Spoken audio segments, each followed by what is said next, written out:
Hello everybody, I'm Dan Murrell, and no, this is not Charts with Dan. That's going to be out tomorrow on its usual day, but this is a video about box office, specifically about a topic I get asked about all the time, adjusting box office grosses for inflation. Wait, don't click away yet, I promise. I'm going to make this as interesting as I possibly can. Why am I making a video about inflation-adjusted box office?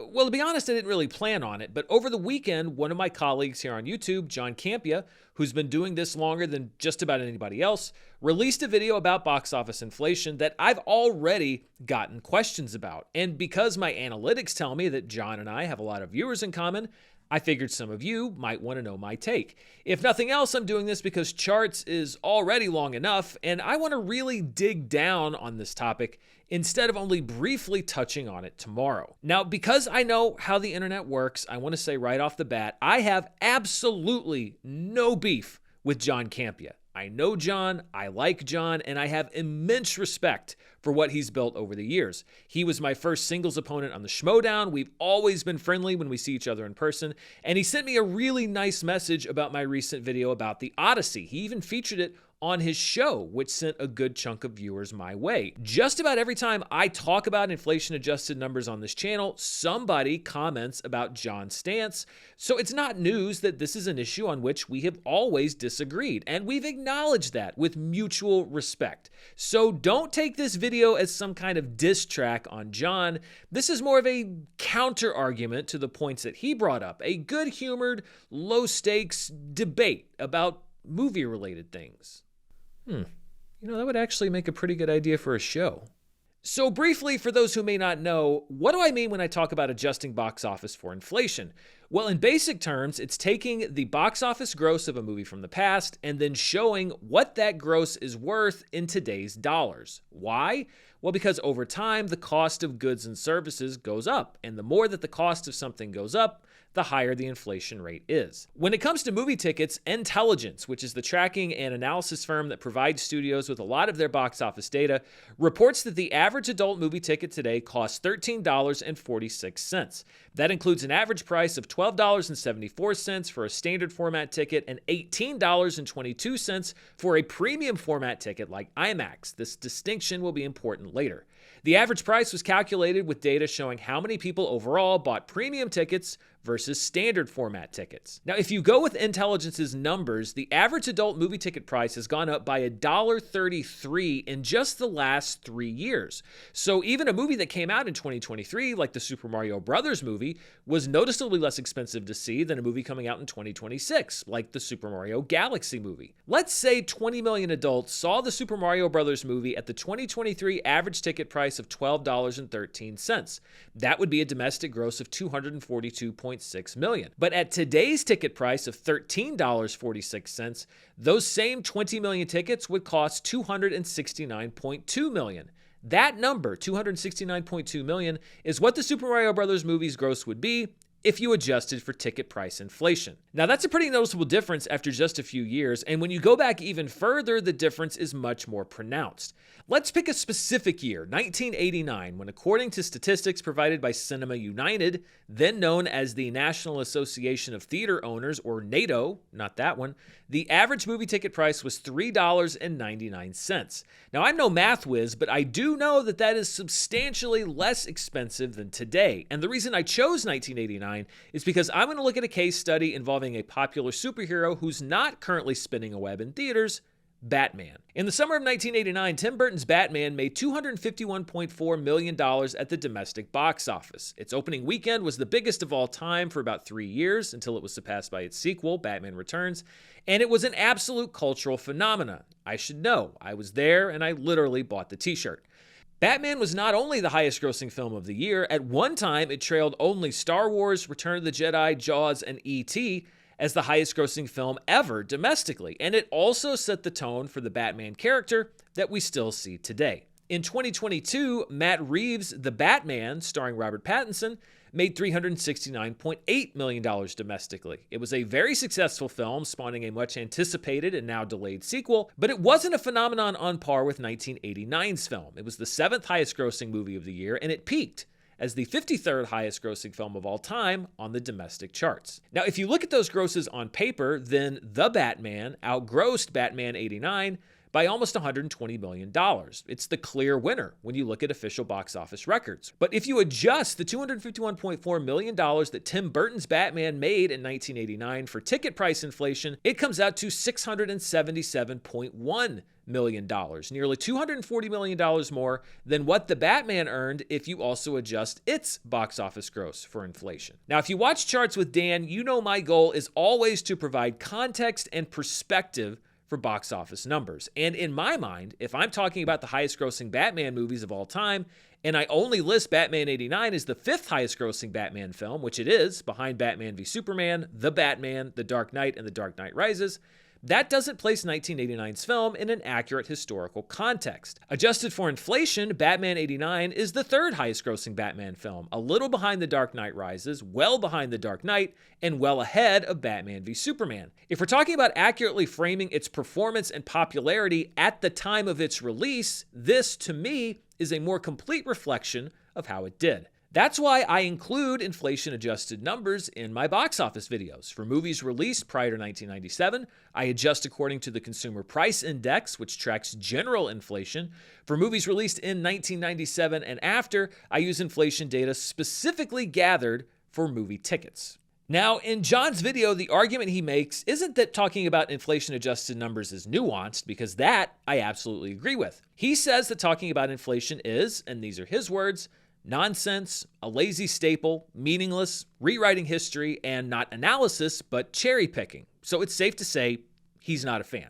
And it comes down to the fact that he believes that analysis of inflation-adjusted numbers is based on what he calls 2 logical fallacies. The first is that adjusting for inflation ignores multiple factors that have impacted movie attendance over the decades. For example, when Star Wars was released in 1977, there was no VHS, you couldn't watch it at home, there was far less competition in the world of entertainment, and consequently, more people went to see it in theaters than would go see it today, because a portion of today's audience could and would choose to wait and watch it at home. The second logical fallacy is what he calls the absurd assumption.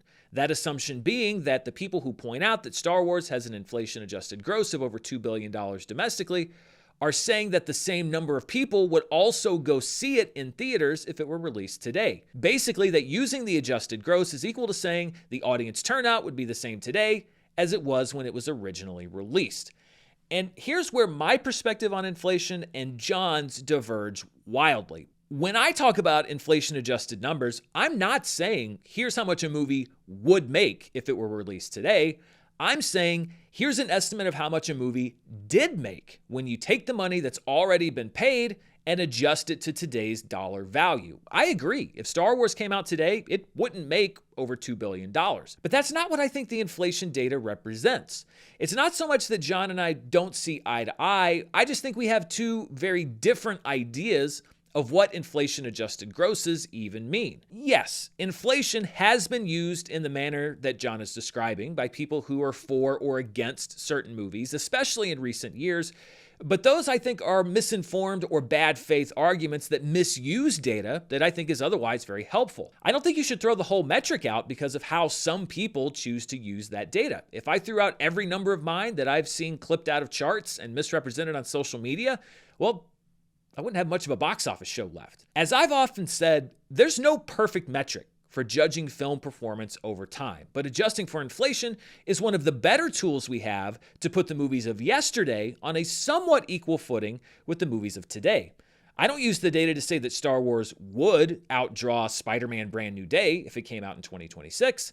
I use it to say that it already did. Now, you can absolutely argue that Star Wars would make less if it came out today, but that doesn't change the amount of money that it already made. Yes, inflated numbers don't account for things like population growth, dropping wages, and a variety of other factors. But when you use them not as a weapon against the movies of today, but as a tool to tell us about the movies of the past, they do help to frame where we stand right now.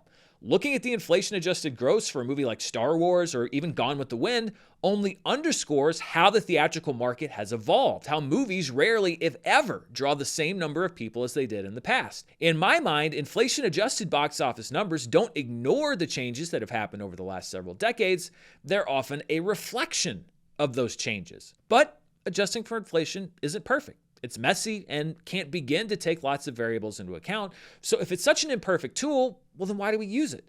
It's because we don't have the number that everybody really wants. The best metric to measure historical popularity isn't in dollars, it's in people. If we had precise records of how many tickets every movie sold, we wouldn't need to adjust revenue figures at all. True, it wouldn't address a lot of the criticisms about comparing a movie from the past to one released in today's environment, but it would make things a lot easier and cleaner. Unfortunately, because studios don't report raw ticket sales here in the United States, inflation-adjusted revenue is the closest thing we have to estimating actual audience reach. In the US, unlike many other countries, box office has never been reported by attendance, and no consistent, non-estimated record exists of those numbers outside of the databases of analytics firms and possibly the studio vaults. Why? Well, I have a theory. Film attendance has been dropping for decades. Nash Information Services, the company behind the box office site The Numbers, reported that attendance in 2025 was less than half of what it was in 2002. This downward trend was, of course, substantially worsened by the pandemic, the introduction of streaming, and the 2023 Hollywood labor strikes. Variety reported findings from the Pew Research Center that found that only 50% of Americans saw a film last year in theaters at all. So despite a population that's consistently growing, fewer people overall are going to the movies. And this is not the headline that studios want. They want big records, huge opening weekends, and new box office champions, not consistent reports that many of today's blockbusters draw only a fraction of the audience that blockbusters of the past did. So what we get are the new numbers, boosted by years of inflation, which the studios are happy to let wash away the past. And this is another big reason why I think it's important to look at adjusted box office grosses. But Dan, you might be saying, you're overlooking an easy solution. If we know how much a movie made, and we know the average ticket price the year it came out, why don't we just divide the box office gross by how much a ticket cost at the time? Wouldn't that give us a reasonable estimate when it comes to attendance? I used to think so. In my Screen Junkies days, I did just that. I used a number I called the butts in the seats or bits index. And for a lot of box office history, I think it does provide a reasonable estimate. But the advent of technology has, in my opinion, made even that method problematic when it comes to estimating attendance for today's films due to all of the options that moviegoers now have. Ticket prices today don't just fluctuate depending on where you see a movie. A ticket in New York City is far more expensive than one here in Arkansas, for example. They also fluctuate depending on how you see a movie. Tickets for premium formats like IMAX are more expensive than standard theater tickets. So a film like The Odyssey, for example, is going to sell more premium tickets than a film like The Devil Wears Prada 2, making its average ticket price higher, which means that in order to accurately estimate attendance based on average ticket price, you'd also need to know how many moviegoers paid the premium format price and how many paid the standard format price.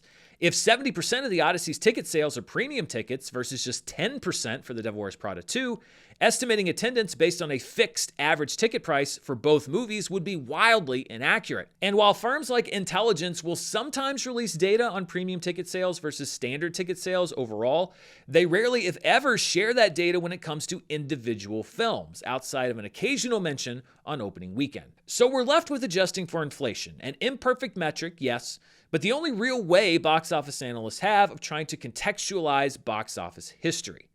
There's one other point that John brought up in this video, and it concerns sports statistics. Basically, he said that sports fans have it right because they don't try to adjust past stats to fit an evolving game. For example, no one tries to adjust Babe Ruth's home run numbers to reflect what he would have hit had he played 162 games against pitchers of today's caliber. However, this again reduces interpreting inflation-adjusted numbers to a metric that's about predicting the future. The key difference being there's no way to even begin estimating how many home runs Babe Ruth would hypothetically hit in a 162-game season. Maybe he'd get injured, maybe he'd hit a slump, maybe the cigars and alcohol would catch up with him. Adjusting Babe Ruth's stats requires us to predict hypothetical performance in a modern game, and that's pure speculation. But inflation adjustments don't invent a new performance. We already know the exact dollar amount earned in the past, and we know what that currency is worth today. Adjusting box office numbers isn't about predicting what a movie would do in a hypothetical future. It's about respecting what it did accomplish in the past. And that's why, for me, it's a number worth talking about. But that's just my opinion. What do you think? Are you on my side? Are you on John's side? Or you don't even have to pick a side. Are you somewhere in the middle? Let me know down in the comments below. And as always, thank you so much for tuning in. Be sure to come back tomorrow for my box office show, Charts with Dan, where I am going to talk about Spider-Man Brand New Day, and we're going to look at a pretty big batch of inflation-adjusted numbers. And also, stay tuned right here for the latest in movie news, reviews, box office, and more. Until next time, stay safe, and I'll see you then. Bye.